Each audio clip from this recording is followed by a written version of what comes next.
Hi.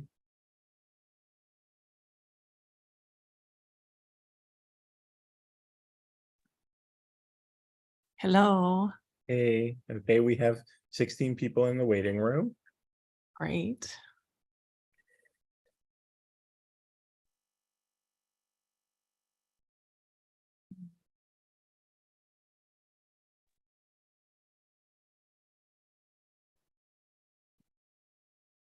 Okay, so I'm just is Mia around? Here. Oh, hi Mia. I just Hi. sent you a message. So on the Hang on. if you see, I don't know what sort of gallery you have, but if you see like in front of your image, you can you have like mute on the, well, you have 3 dots on the top right hand corner with a blue background. If you put your mouse over the Dots? yeah, so click, if you click it, you you can rename yourself, and maybe if we put Kumi's name there, people can read her name there. Kumi Korf? Kumi. Okay, Just so Kumi or Kumi Korf? Kumi Korf. Okay, so I'm gonna let everyone in. How many people come to this kind of thing? We have 23 at the moment, and we had 38 people register. Okay. Spell that on your laptop, whatever you do. Hello, everyone. Thanks for joining us tonight. Hello. We're gonna wait a few minutes just to let folks arrive. And in the meantime, if you want to drop in the chat where you're connecting from and say hello, that would be nice. I'm connecting from Center for Book Arts in Manhattan. And I think Kumi, is it Kumi? You're connecting from Ithaca, right? Right. And Catherine. I'm on Bainbridge Island, Wait, Washington. what did you say? Okay. No, I missed the sentence. Gail, Gail Smada is connecting from Concord. Denver, Colorado. Hello, Denver. From South Texas. Amazing.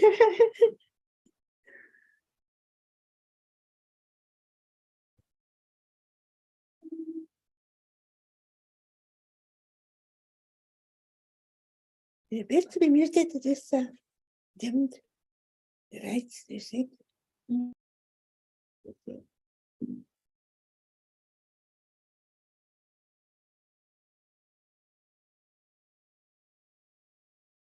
We have someone from the Catherine from the University of Washington Libraries in Seattle. Hi, Kate. Hi. Nikki.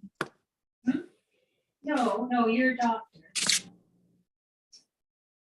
Hi, Kumi. It's Kathy from. Kathy, hi. How nice to see you.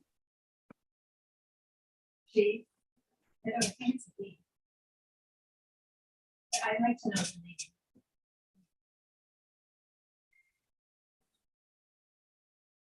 Kumi, I'm going to mute you. No need suggesting that we mute when you don't say hi to people. Okay. So let me just see how to do this.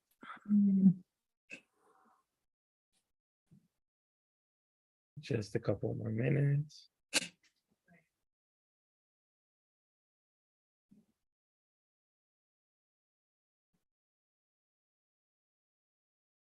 Yes, it can damage your, if it's not treated, it can damage your kidneys and your heart.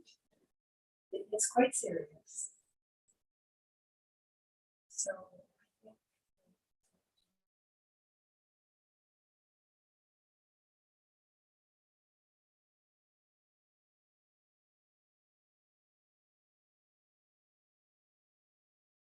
Hey, I think maybe we can begin. So thank you everyone for being with us tonight or in the afternoon, depending on your time zone. My name is Camilo Otero. I'm Artist Programs Manager at Center for Book Arts. This artist talk with Kumi Korf and Catherine Alice Michaelis is in conjunction with the exhibition Kumi Korf, A World of Her Own, currently on view at Center for Book Arts until next Monday, September 11th.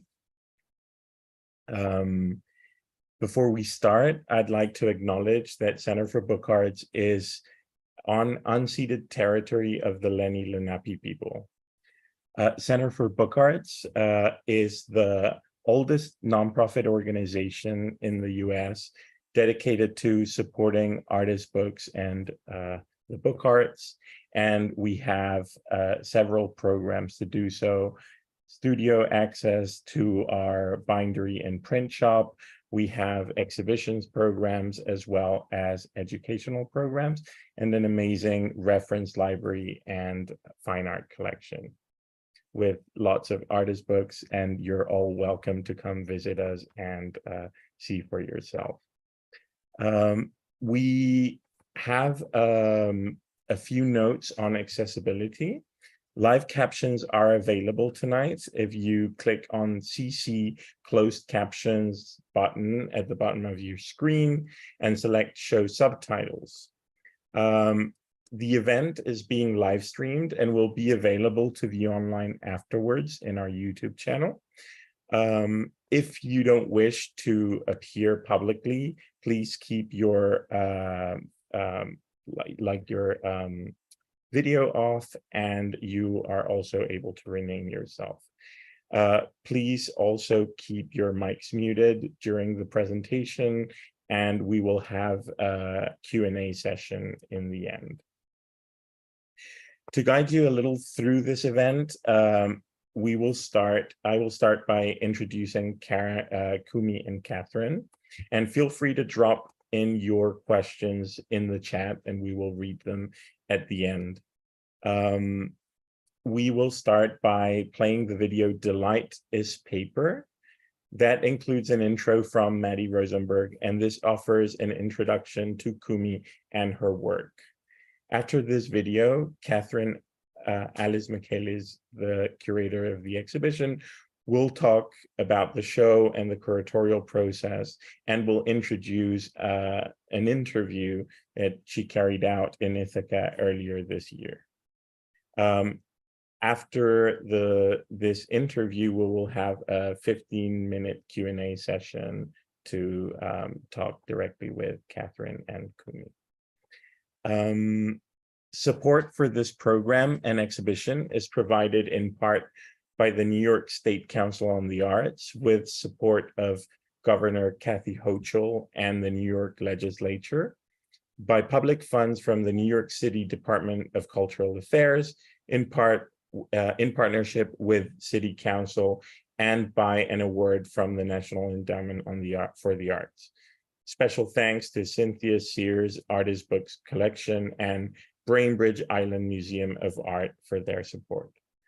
Thank you also to our donors and members for their continued support. Kumi Korf is an artist whose work is focused in printmaking and the art of the book. She studied architecture at Tokyo University of Fine Arts and holds an MFA from Cornell University in printmaking. Her earliest artist books were exhibited at Center for Book Arts and the Metropolitan Museum in 1986. In 1987, she was an apprentice at Dieudonné Paper Mill, where she developed her own technique to create works using kozo fiber with inclusions of printed paper, cloth, threads, and pigmented linen pulp. Her recent artist book works include intaglio prints, letterpress, and structural inventions for bookbinding. Catherine Alice Michaelis has been making artist books, broadsides, and prints since 1990, largely inspired by nature. She prints on everything from magnets to matches. Michaelis was featured by Craft in America for their nature episode on PBS in 2017. Her artist books are in more than 90 international collections, including the Library of Congress in Washington, D.C., the British Library, and the Wits Art Museum in Johannesburg, South Africa. Michaelis first began curating artist books in 1997 at Vashon Island Allied Arts on Vashon Island, Washington. She is currently Associate Director of the Cynthia Sears Artist Books Collection on Bainbridge Island, Washington. As Associate Director, she produced and hosted the first 21 episodes of the Artist Book Unshelved video series and continues as producer. Currently, Michaelis curates artist books exhibitions for Bainbridge Island Museum of Art and beyond. So I am going to start. Well, first of all, Hi, everyone. Just hello. and yeah, I'm going to start by playing the Delight is Paper.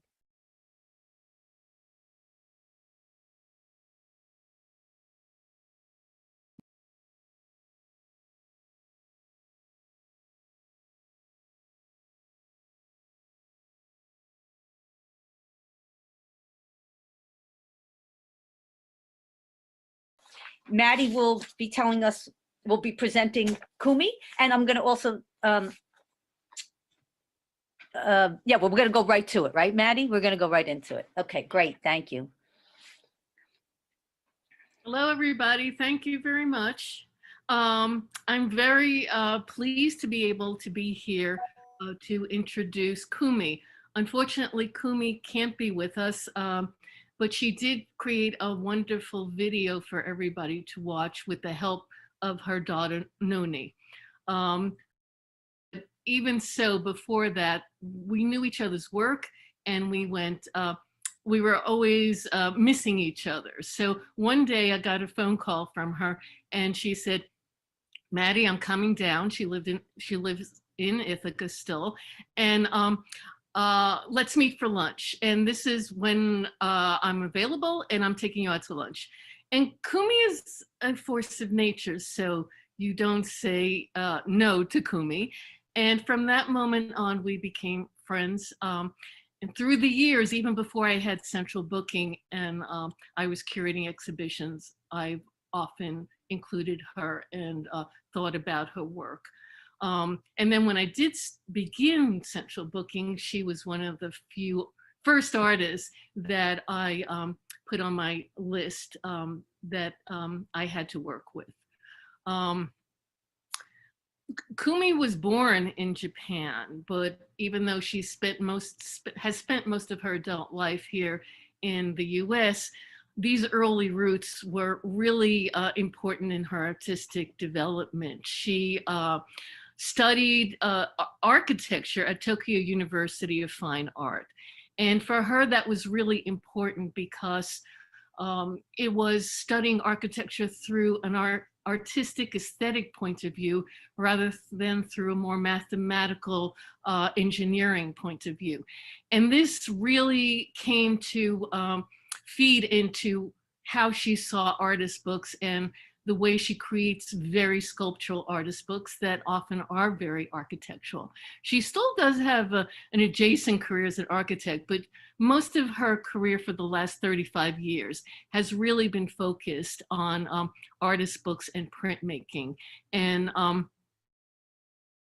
including her exhibitions and the many collections she's in throughout the world.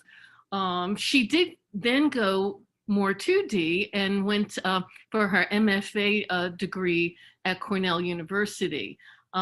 This was pursued her second love with washi. She really has this great relationship to the Japanese papers that she grew up with and still works with.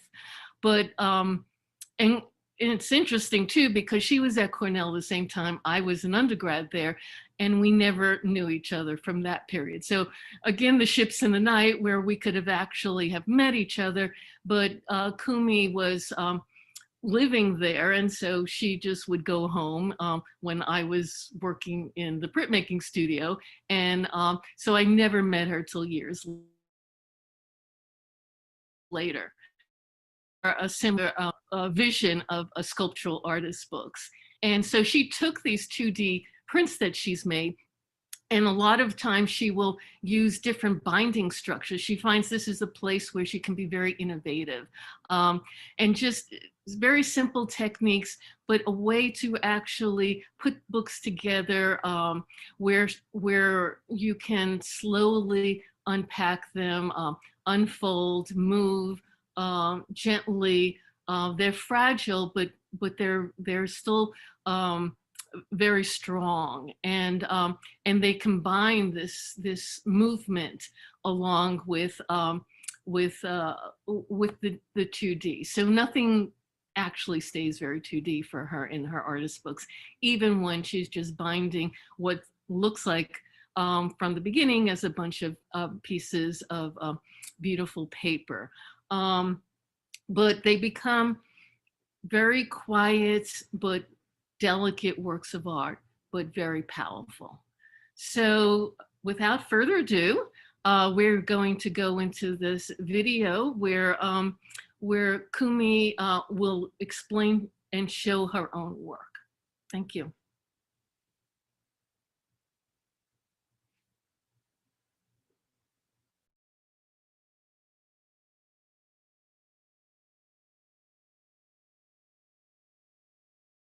Delight is paper, a personal journey.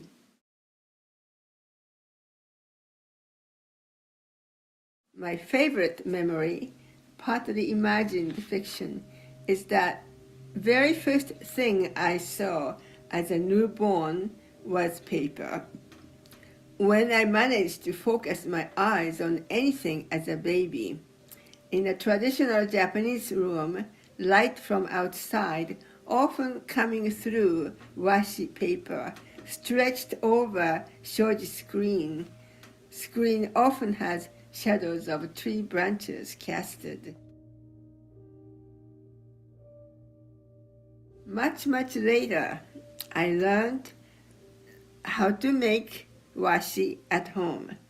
Making, in my case, it was rather crude compared to beautiful paper I saw at art stores, but for me it was very satisfying. Soon I started to use collage materials as inclusion onto and into kozo paper. It was successful to the point I was pleased with my paper. Paper in wind. Delight is paper. I could keep making assemblage paper.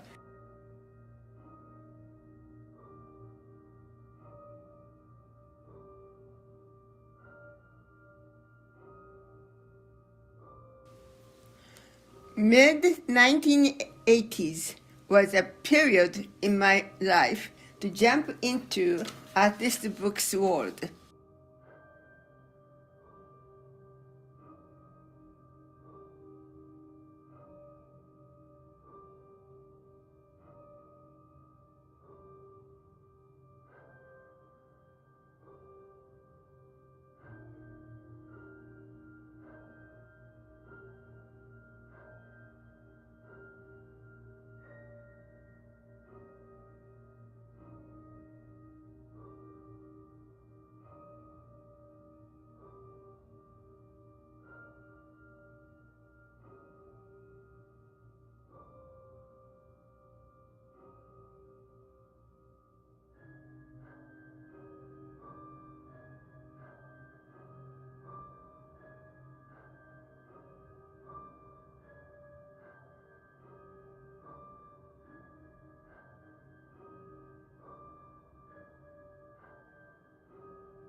Document storage was one of my earliest pieces created as an artist's book. It was influenced by ancient Japanese royal storehouse building and modern architecture. My fantasy imagination was to create a storehouse in which important documents were stored in scroll form and kept in the valleys of the accordion folds. The reverse side showing how the interval of accordion folds are stabilized with cloth tape and some sewing.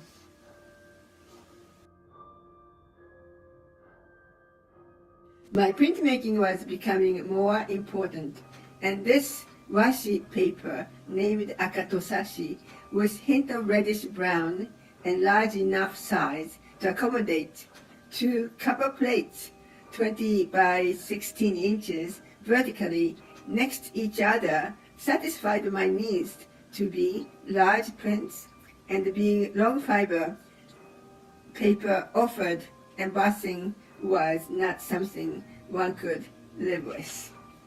I could use another plate to print over without embossing edges.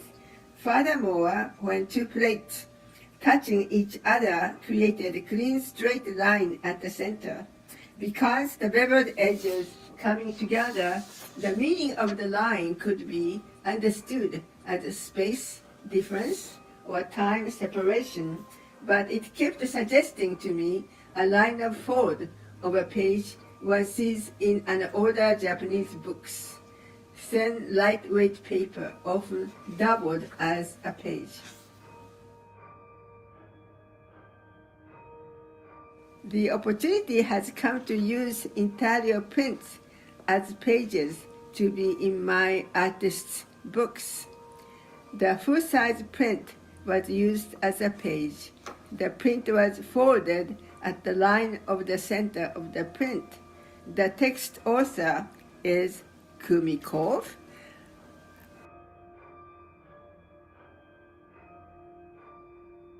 Allegorical love story of a fish and an amphora. Miracle could happen in the blue of Mediterranean Sea. The letterpress text is inserted between pages of interior prints.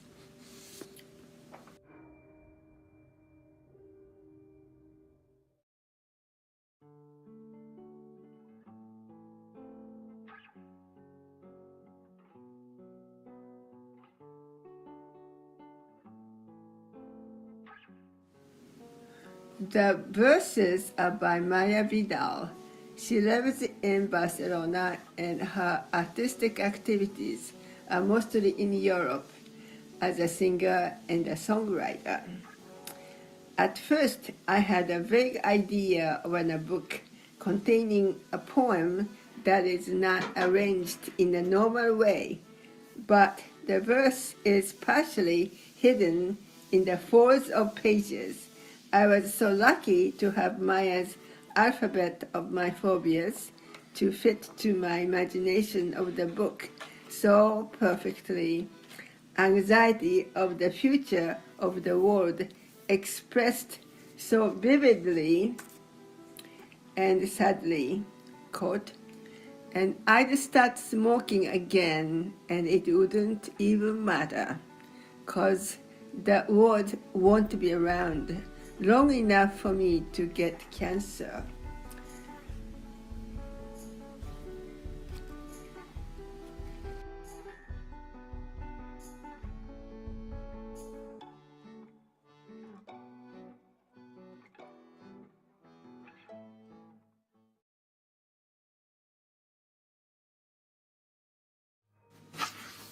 Why family business?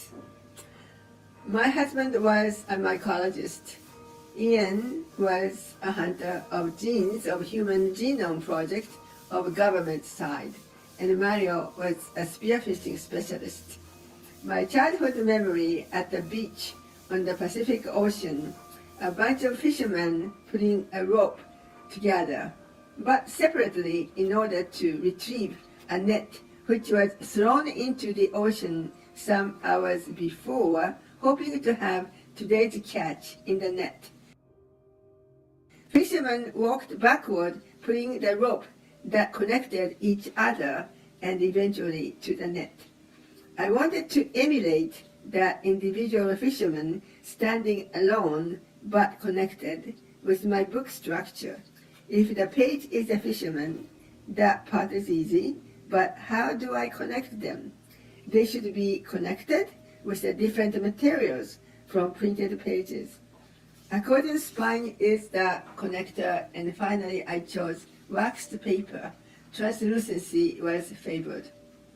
Pages are Hanamura, folded into half. Texts are printed inside. When closed, I wanted to show the color and design of each page. That was easily done with adjusting spines foldings. Three-dimensional sculpture books are another delightful world. Here is one example. Turning Leaves 2. Its covering is printed akatosashi. The parts of structure can be moved, and each move creates different configuration, reminiscing architecture.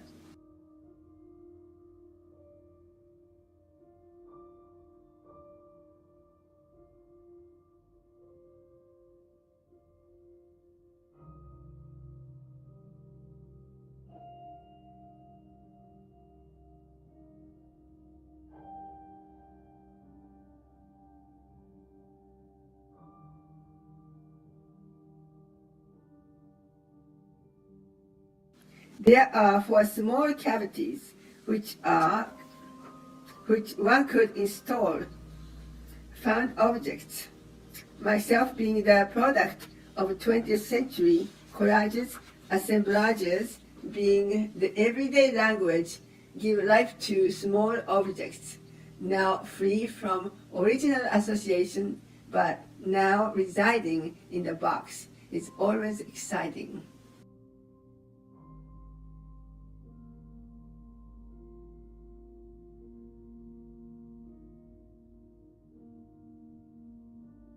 The structure of this book is similar to Turning Leaves. There is a small accordion fold that is that document hiding in the bottom section of this structure.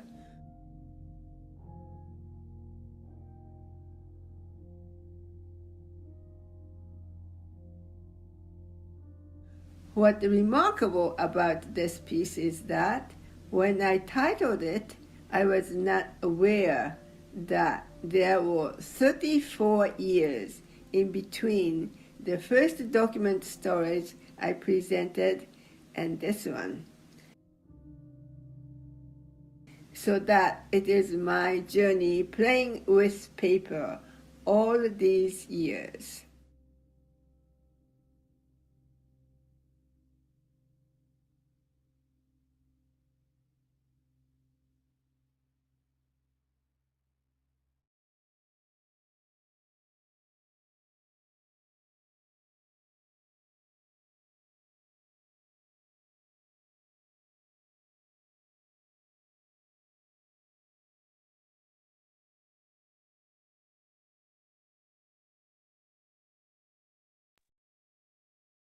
Okay, thank you, Catherine. Yay. Good That was wonderful. I hope everyone enjoyed that. I never get tired of listening to Kumi talk about her work and showing these pieces and seeing them from all sides. I just get more from it every time I look at them. So hello and thank you again for coming. I want to say first that I am so grateful to Kumi for inviting me to curate her show at the Center for Book Arts. It's been an honor. And it was a thrill to be able to come to New York City for the opening and see the center and meet everyone for the first time. I have loved getting to know Kumi, her family, and her art community. I was first introduced to Kumi's work through the Cynthia Sears Artist Books collection. There was a show in 2019 at the Bainbridge Island Museum of Art that included her artist book titled Delirium. by the time I came to work for the collection and hosting our YouTube series, Artist Books Unshelved, I was already captivated by Kumi's book, Hole in My Heart. It became the focus of one of my earliest episodes and was when I began to know Kumi personally. Hole in My Heart, I think Camila was going to bring up an image for me. Hole in My Heart uniquely embodies many of Kumi's recurrent themes and interests. Are you almost there?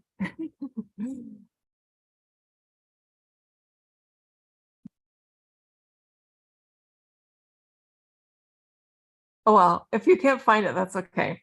It's architectural and movable, providing miniature stages on which to project the lives of historical Japanese court figures, and holds the secret of hidden pockets, which contain books.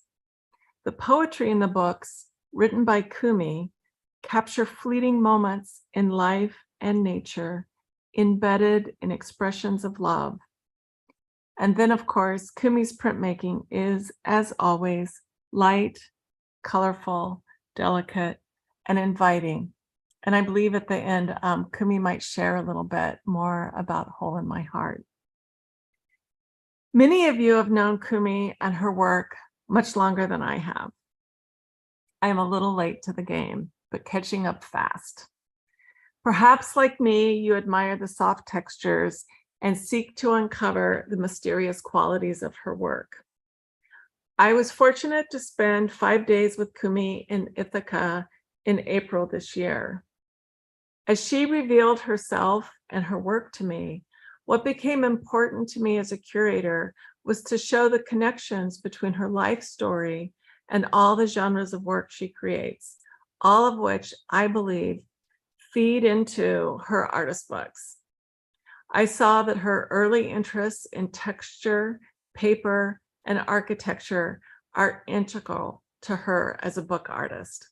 She has wonderful, wonderful stories about her childhood and the arts and things she did. Kumi gives a lot of attention to how her books are built. She's not just creative, she's playful. She makes books that ask to be touched, handled, and explored. Kumi's curious as an artist, and she inspires my curiosity, and I hope yours. As you walk into CBA and view the exhibit, you are first introduced to her book, Alphabet of My Phobias, an artist book that you just saw in the video that is seen as a whole and in parts. On the left in that same foyer gallery, there's a print and an artist book together. Kumi told me that the print came first and inspired this book. When I visited her studio, I knew this before she even told me. And I think that's what's one of the things that's really fascinating about her work, is you really see this direct connection between all these things that she does. And you'll see that as you walk around her show in the gallery, or as you have walked around her show in the gallery. You can see all these pieces in communication with each other.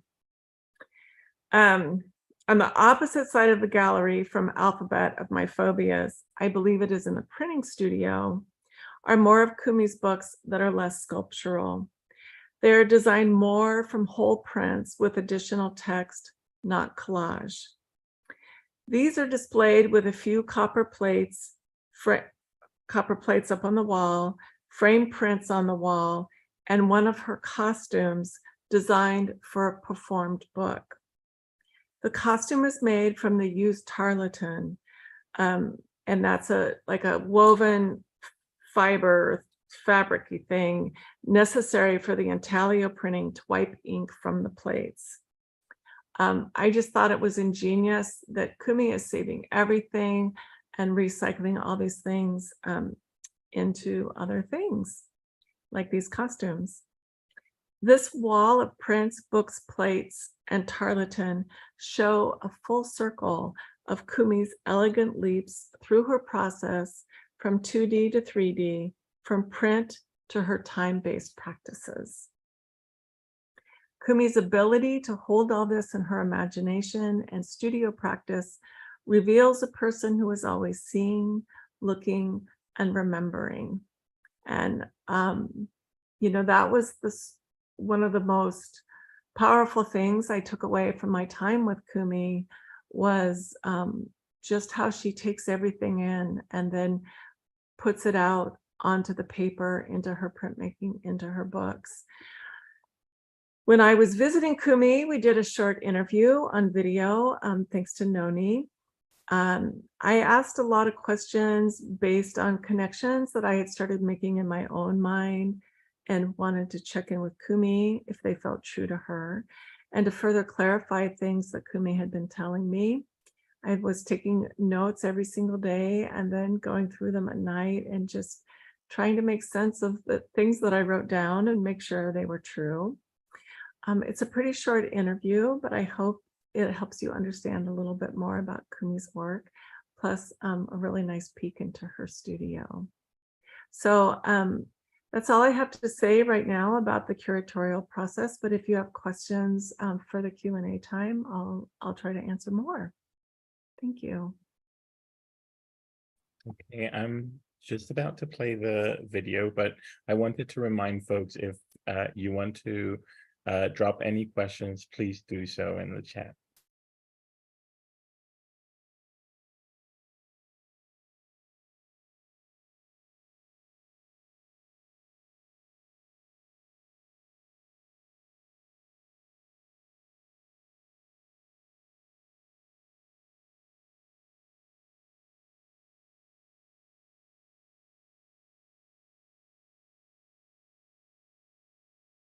I want you to tell me about how nature is expressed in your work, how it informs you and moves through you and comes out in your prints, your thoughts, your themes. It has been very important. And then especially I live in Ithaca, New York, my goodness, over 60 years, where it is pretty, I have to say, one of the most beautiful places in the universe. That waterfalls, and then it gets into your body and biology of everything, like the way Monet experienced in Giverny in France. He was like 40 years before he did those important water lilies. Mm-hmm. And in a way that I felt very similarly, that this nature and the views that I enjoy so much when I'm driving, when I'm in the house, and came to my art. And then also I wanted to mention our summer place in Canada. It's a small island of 3 acres and surrounded by water around it. And so I wanted to mention that I do not do water sports of any kind, and I don't even swim. I don't like to do fishing. Ooh, I don't want to do that. All that time, I thought, well, unfortunate I don't do it, but I have all the extra time to get into the water while looking up to the sky, and then notice that how white the cloud is against the blue sky. Simple as that. It's very important to me. And I sometimes took video of the water movement early in the morning. It's just very calm, but if you reflect the sky such a way, and that's important to me too. And then occasionally, at the beginning when we started to be going there, I insisted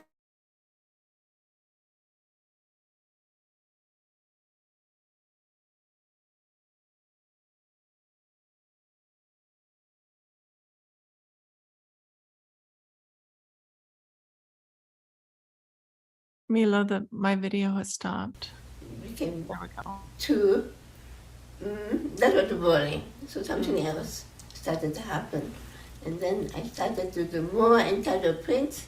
The impressions of seeing the nature became more important to me to somehow hold hopefully that comes out of me when I'm facing cover plates for the prints.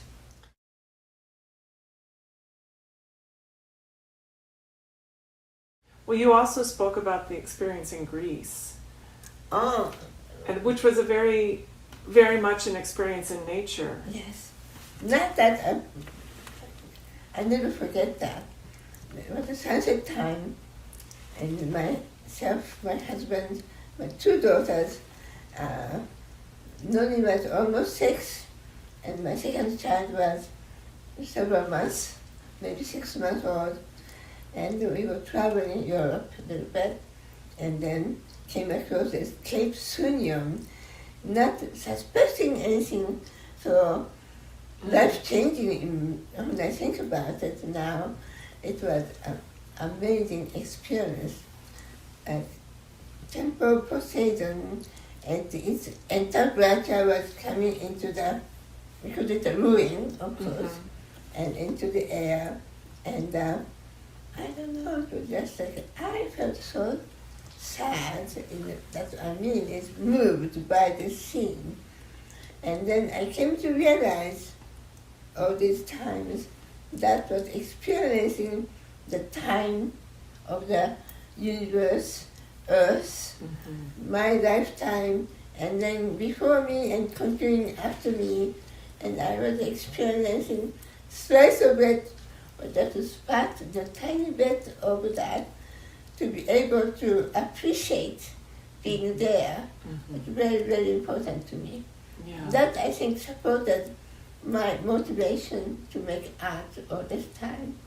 Yes, it sounded like a very potent moment. And those pillars that you saw in Greece or in Europe are My studying architecture. yes, and architecture are repeated over and over and over again in various ways, from actual column-looking elements to like crayons and different things that represent those pillars. That when I look at your work, I'm imagining it all goes back to that moment. At the earlier time in 1980s, I did a lot of columns as is, or sometimes a print of it from the book and put it into my collages and so forth, yes. Glad you mentioned that. Yeah, it's really an important piece of information. I think about how you've been informed as an artist and how it manifests in your work. That timelessness. Yeah, timelessness. And then we are only part of it, but with appreciation of that time. Yeah.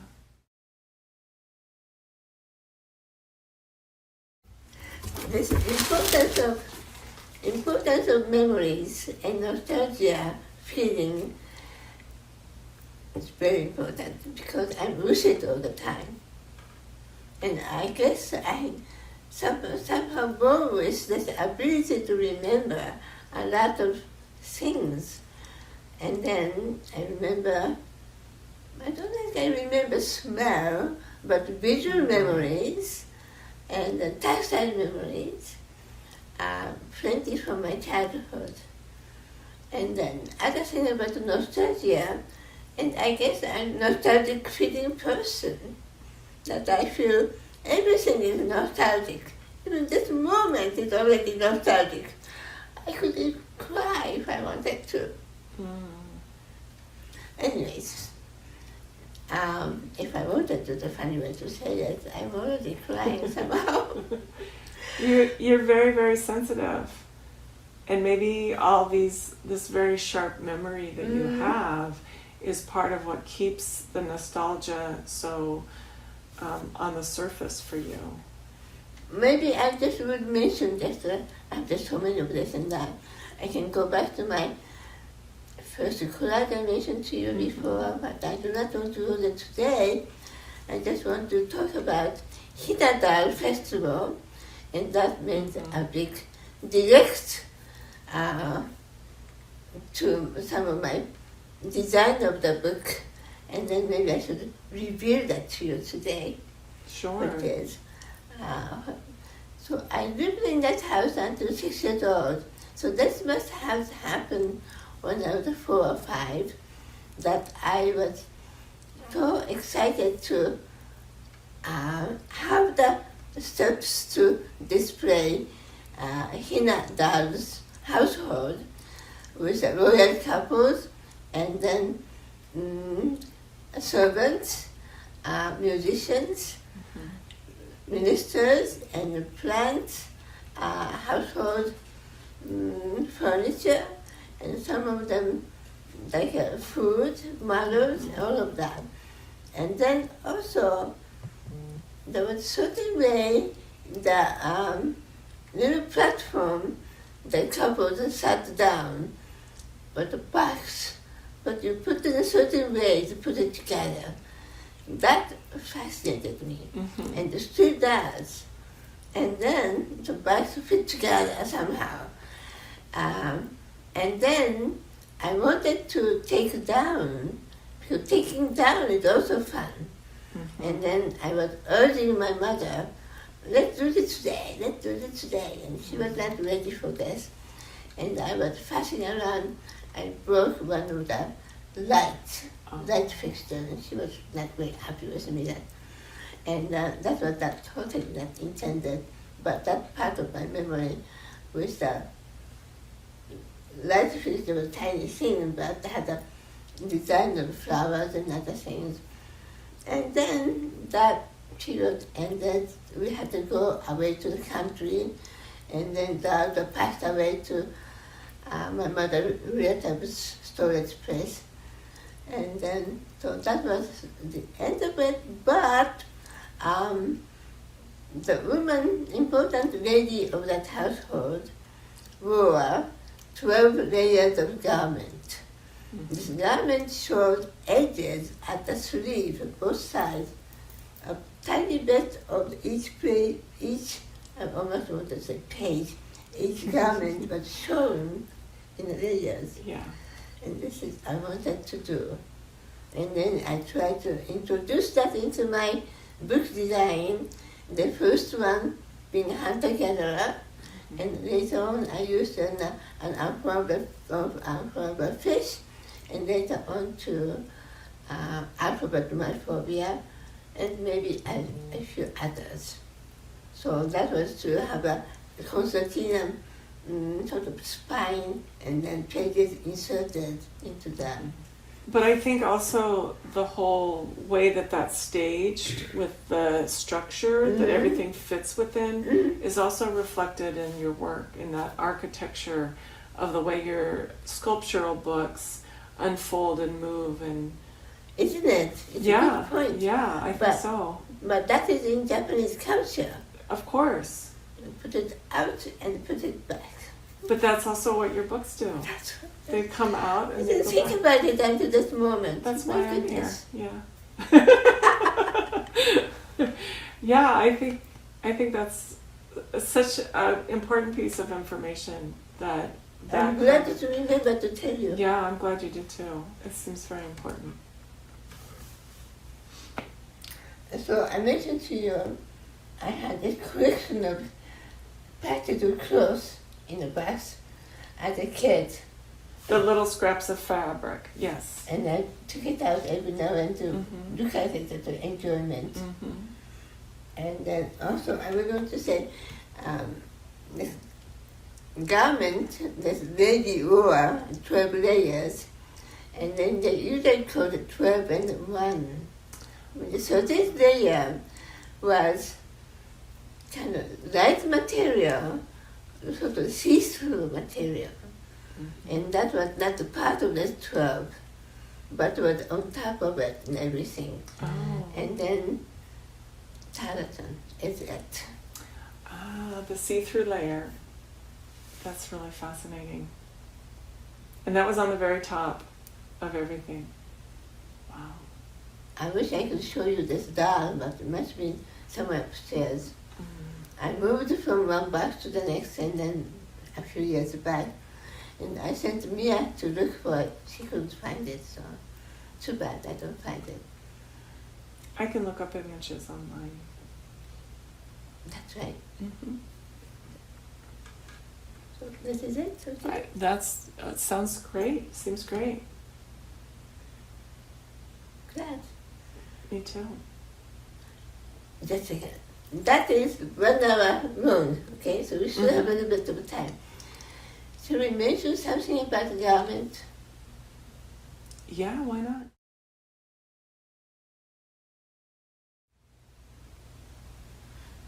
It is obvious that I love colors, and when wipe the copper plate with a wad of tarlatan and then transfer excess ink get onto the tarlatan coat of clean, and then I felt always somewhat strange and jealous that had to go to the garbage. And then I said, okay, maybe I should keep them because it's so beautiful to do something else. It went on for many years. I have lots of tarlatan here and there in my studio. And then how did that become that costume material for this, my performance piece of hidden books tour? 1,000 ways to say I love you. And there's a big meaning in this I love you thing because I'm not talking about romantic love only. And when I thought about this title, I was in a hospital. So those hospital workers, and then at the first time I was in the hospital, my family couldn't come to see me because of the COVID time. And then later on, they came much, because I was hospitalized more than once. Later on, they came to see me, but in any case, that's what I love you come to. Well, anyways, without passion, you can't really live. And then that, I think, the passion of doing something is a part of me in that time. Survival trick in a way, that I started to sketch a few things, talking about this jewelry that all the nurses and caretakers, they have a short chain, that golden chain had a little bit of something. And then I started to redesign some of their jewelry or do something with it. That was fun.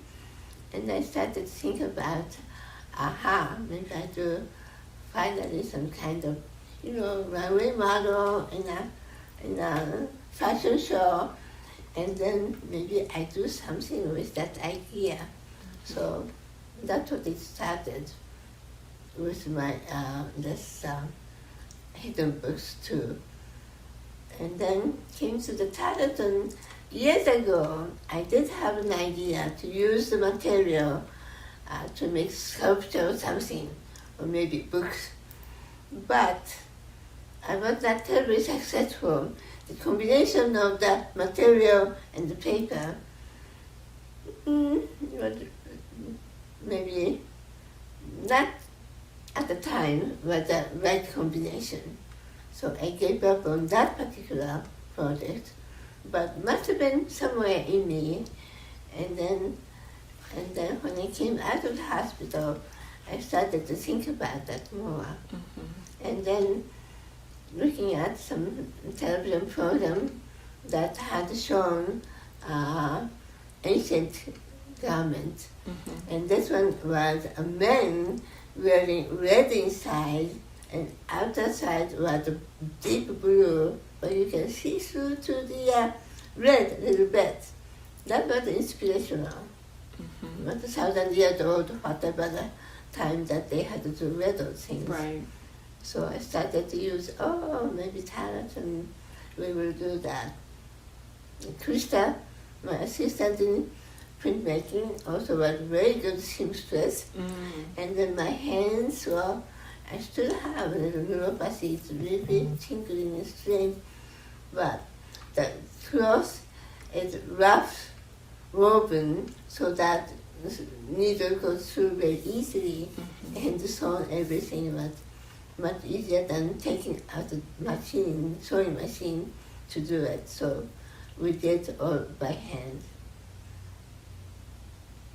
And the story came somehow later. It took amazingly short time to, but from the conception to performance. It took about only 7 or 8 months, I would say. The story that you're telling me and this association with these nursery rhymes and songs that are very, not very playful or fun for children, just makes me think about your trip to see your grandmother and your sister who died, and the memories of how that's bound to being at the water and the undertow and the danger of swimming and being in the water. And that's what I'm hearing or taking from this story, is that association for you of children and water and danger and death. Oh, that's a very good connection, yes. Yes, Catherine is talking about my waves at my side, waves coming. Well, not outside or something like that, waves at my side of my feet. And then when the tide goes away, my feet is staying, but sand around my feet just go away. Right. What makes you the balance problems. Very strong image in my mind. It seems like it's been a very strong memory. Strong memory too. Yeah. And in the same beach or same area, I had a very wonderful memory with my father, much earlier than this particular memory. I was probably, I don't know, 3 maybe, something like that. And then looking at in the morning, the water was very calm, and I saw some red shell. I wanted to get it. Maybe I didn't know how to get that, and I had the impression I had to put my face into the water to find it and get it. And meanwhile, 2 or 3 boys came around me with my father, and then I was hesitating, oh, I have my face into the water, I cannot do that. And then finally I decided, okay, I'm going to do it in a minute. And my father reached over to that red shell. Here it is, just like that. I didn't know, it was so easy. That sounds really sweet. The landscape of that place was the sea, and in the distance there's a bank, and then pine trees lining up. And then a picture of a very wonderful beach picture. And in 2017, that is like 6 years ago, I was traveling with my sister and her husband Milton, and I was at this area. And we got off the train. I said to the taxi driver, this is my childhood memory, you take me there, please, take me there. He actually took me there. Oh. He didn't know anything about it, the area. I think you further away from the station, maybe a little bit further, and then came to this place. It was just amazing. He couldn't believe it. He found flesh. That's I beautiful. couldn't believe it either, but it was wonderful to see it again. Although maybe the pine trees gotten old, it was not as beautiful as in my memory. And maybe my memory became more like a real picture, or maybe became one of those uku type wonderful things. Well, this is part of the value of nostalgia, isn't it? Is things are so beautiful in our memory Right. so often, yeah. And that was on the Japan Sea, correct? Japan Sea. Yeah. In Japan Sea, the side of the water usually had more greenish color water. And there was this place called, we don't know children, we don't know parents, not the name of the station. And then I wondered, oyashirazu, koshirazu. Parent doesn't know children, children don't know the parent. It's sort of like Musha Michelle, like when the tide is away, you can go across. When tide comes in, you washed away. Yeah. Very similar place. And then people had to cross that place in order to get over to the other side. And in my imagination now, and then it felt like that. The railroad goes over like a shelf onto the sea, over the cliff, and then the place went over. I wish I could experience that again, but they made different routes now. I cannot do it anymore. But in my childhood, that was sort of like, the water right there, kind of feeling. It's unbelievable to me that you remember so much detail. It's really incredible. That was interesting, yeah. Yeah. And the houses around there had a rocks and stones on the roof. It fascinated me so much to see rocks on the stone in the roof. Why is that?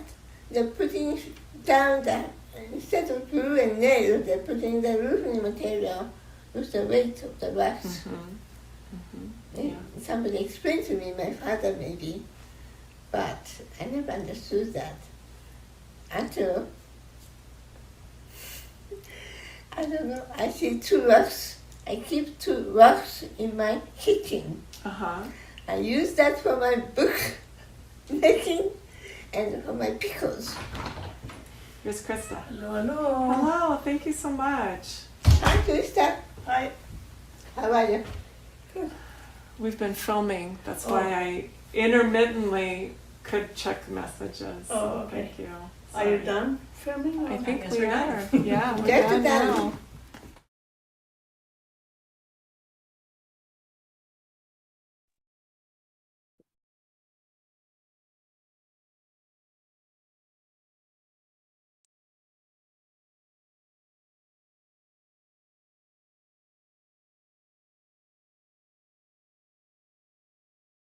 That was fun.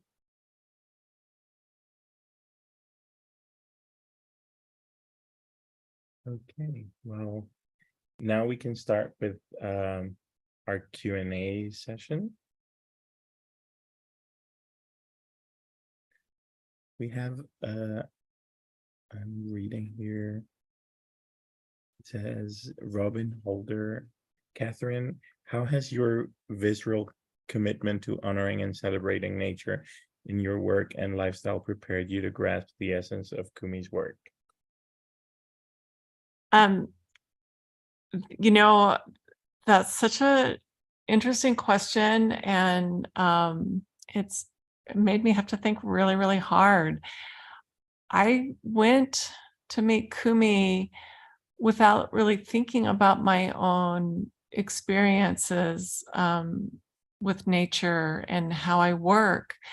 And spending time with her, I just listened and watched and noticed, which is really what Kumi does. She just pays attention. And I think that her work is so much more intuitive than mine and more direct than mine. I'm a very literal person.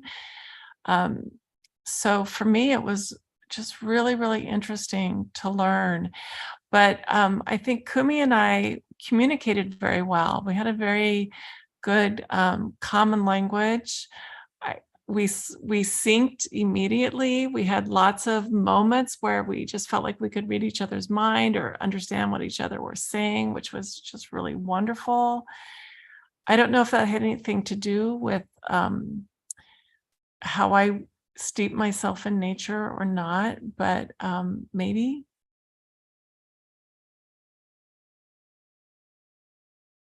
I hope that answered your question, Robin. I know that Kumi wanted to share a little thing from, now I've forgotten, Kumi. You had a little thing from Hole in My Heart that you wanted to show us, your inspiration for the structure of Hole in My Heart. Do you still want to do that? You'll have to turn your speaker on. I think maybe I would like you to take more questions first. Okay, The piece is only 5 minutes, so we can do it at the very end. What do you think? Okay. Well, we're waiting for more questions. Okay. So if anyone has a question, please drop it in and we'll ask you. Well, Think. while we wait for the questions, we could do this thing that I thought about, premeditated. I thought, well, if audience, you people, wanted to ask Kumi Korf, how do you start your project? And then if I could take hold in my heart as an example, I could explain that. And because I wasn't quite sure how my speech ability to talk clearly today, I asked Mia to narrate while I can show certain things visually. So we are prepared to do that. Right, Mia? Hi, everyone. Yes, I can Yeah. narrate. Hi, Mia. Hi, So, I can be her voice and read this little bit that she prepared if you're curious about an example of sometimes how her process comes about. lots of times there are many elements to that. So, Catherine, you have explained Hole in My Heart with a video a few years back, I think, very, very well. You might find something you didn't hear before. Sorry, I might surprise you. Great. It's okay. Do you Okay. need help with this? Can Yes, do I you want to do. just, is that the piece you're going to hold? Yes. Do you want me to start? Yes. I want to Okay. just start. I don't need to be on camera. Okay. Especially. All right. So Kumi wrote that, first of all, thank you so much for coming to the program. And she will choose one book as an example. So here's this thing. Show it. Okay. It's some funny packing material, perhaps from IKEA. My daughter Noni brought it to me. There's a hole in the center and folds on the cardboard that allows it to bend in both directions. And as soon as I saw this garbage, I recognized an interesting structure with which I could make an amazing work. Shortly after that, I took out a print with brushstrokes on it that reminded me of the character for heart in Chinese and Japanese writing. I decided to use that image for the box top. And then came the title, Hole in My Heart. I then went to look for some old poems written by Japanese women poets. The 4 poems had to be sad for 4 little books. The death of a child, lover's betrayal, missing of a loved one, and subjects of sadness have not changed over the centuries. I felt a closeness to these women. Their words in the Tanka form of poetry survives to this day. I thought furthermore that writing poetry gave them strength and healing, perhaps not totally, but enough to keep going with their artistry. They reached me. In my case, I do not have a hole in my heart, but I understood them as I could talk to them, as if I could talk to them in a whisper. As I made each cutting and gluing of paper, I imagined them in their gorgeous garments, sitting with ink and brush in a sectioned out private area similar to today's cubicles. They were artists, but also were employed by officials as court poets. Collaborating with these women poets from centuries ago gave me a feeling of support. And I imagined their approving nods, cocking their heads with slight movement of their long hair. And I felt whole. Whole, not hole in my heart, but W-H-O-L-E. So this is it. Thank you for sharing that. Yeah, thank you. Do you want to show the bottom side of the box too? No, please, no, nothing.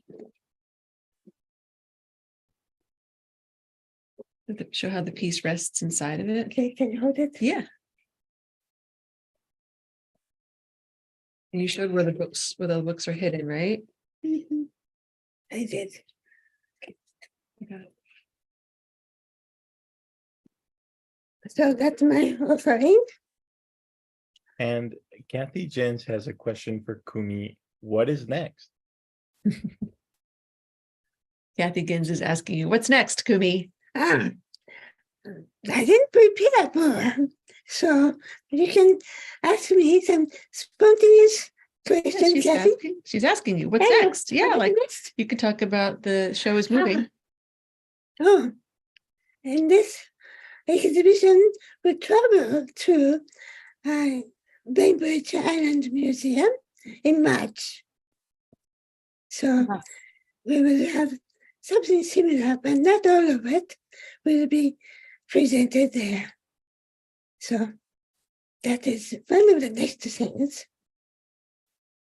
Yeah, all the books will be in the Bainbridge show. Not all the prints, but the books will. So we're very excited to have the show come to us and open in March, as Kumi said. And thank you, CBA, for doing so much of the work for us to prepare and plan for the show. Well, thank you, Catherine. Thank you, CBA, of course. So Thank it's you. so nice to see all of my friends, all the friends. In this, I saw some names, all the friends. I'm so excited to see names. Thank you so much for coming to this event. Any more questions? I am eager to answer now. Please ask me any question. You know, I will make a plug for Ithaca. It was a lovely place to visit. The art community there was really kind and warm and welcoming. And if you're close to there to go to Ithaca, I think it's a great place to visit. And you have the print center there, and a lot of printmakers, it seems like. Yes. The ink shop, the name of the organization. Yeah, the ink shop. Established by 4 women in 2000. Yeah. So I'm so glad, Catherine, you could come. And then I hope to receive many friends while I'm still here. Please come. Well, thank you, everyone. Thank you for being here today with us. And if you still haven't seen the show, you have until Monday to come and check it out. There's another question in the chat. Thank you. But Jennifer Verbit says, Kumi, I love your book, Clouds, and it was great hearing the process and experience of layers of clothes relating to the layers of paper. thank you so much for looking at my exhibition. Thank you. Kristen Hampton is asking Kumi, what do you love most about Ithaca in the fall that you find inspirational? Okay, Kristen, of course, colors. First time I arrived in Ithaca was September, and I was amazed by the 4 colors. It became yellow, orange, various tones, and the green, evergreen trees also, and that's so wonderful. But that's not the only thing.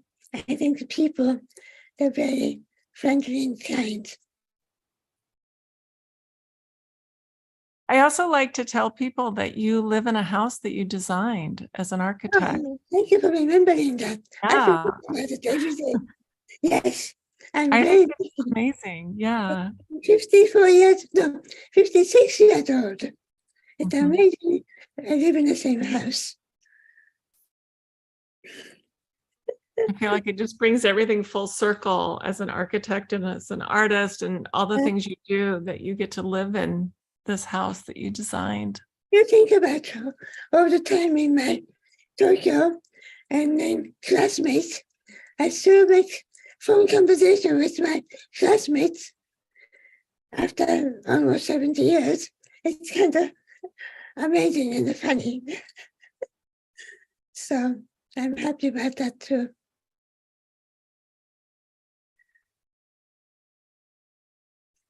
And I have designed many houses in Ithaca, and at least five new homes designed by me, and then, I don't know, 6 or 7 big renovation additions. And I am so grateful. My clients, they trusted me and then spent so much money. And then I had so much fun with my design. And I was always very happy to work with carpenters, contractors, and most times they respected me as a small Asian women. And then I was happy about that too. All good memories.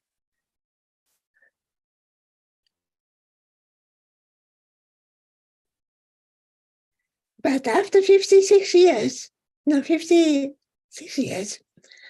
house has this and that problems.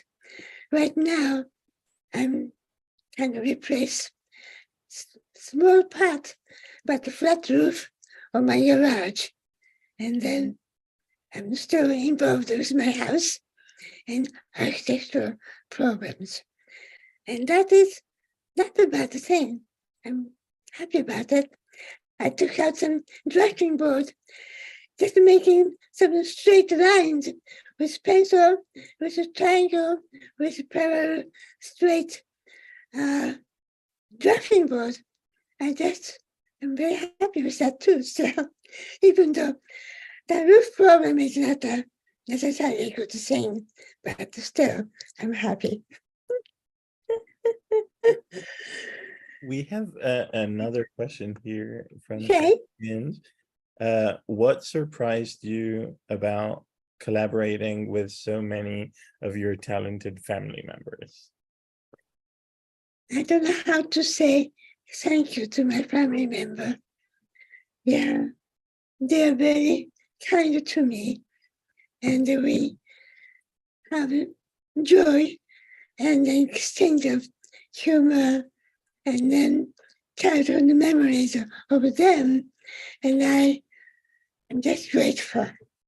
And the grandchildren, granddaughter, Matea, graduated from Cornell doing art major, and then she is working as an artist, and then I looking forward to future collaboration with her. And then my other granddaughter, Maya, who lives in Barcelona, was at the reception. She sang some songs for us. And then she is expecting a child.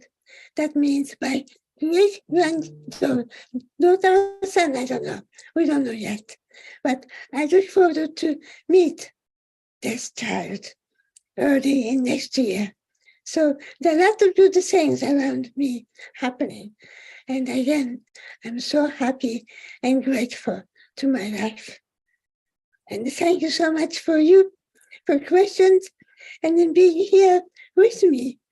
I am very happy, and thank you so much. Okay, well, thank you, Kumi.